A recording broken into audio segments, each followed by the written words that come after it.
President Biden and former President Trump have won enough delegates to secure their party's nomination for president. So now the rematch begins, but with both men set to be the longest campaign ever. KTLA's Eric Spillman in the newsroom with more. Eric, good morning. Morning, Jessica. Here we go again. The general election rematch that many voters would rather not see is here. Both Biden and Trump have locked up enough delegates to become their party's presumptive presidential nominee. Both men dominating in contests held yesterday in Georgia, Mississippi, Washington State, and Hawaii. President Biden secured more than 1,968 delegates. Donald Trump now has more than 1,215. Those were the magic numbers. Both will be formally nominated at their party's conventions this summer.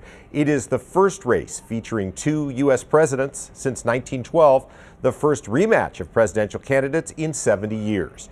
At 81 years old, Joe Biden is already the oldest president in U.S. history. Polls show voters believe his age is a problem, along with his handling of immigration and inflation, and among some Democrats, the Israel-Hamas war.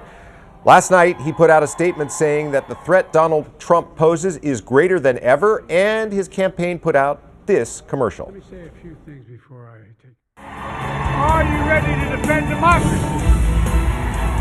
Are you ready to protect our freedom? Are you ready to win this election?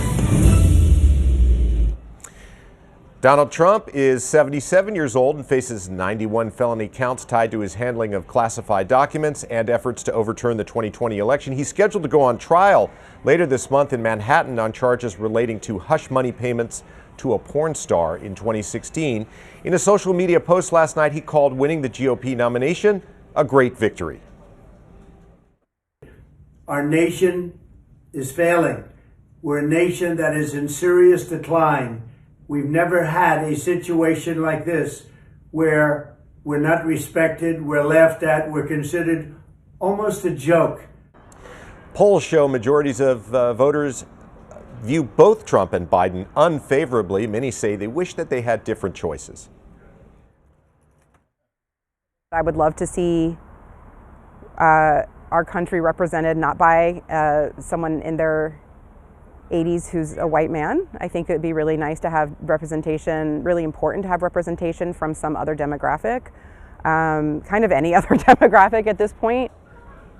The election is November 5th, and I did the counting on the calendar. That is just 237 days away. Frank and Jessica?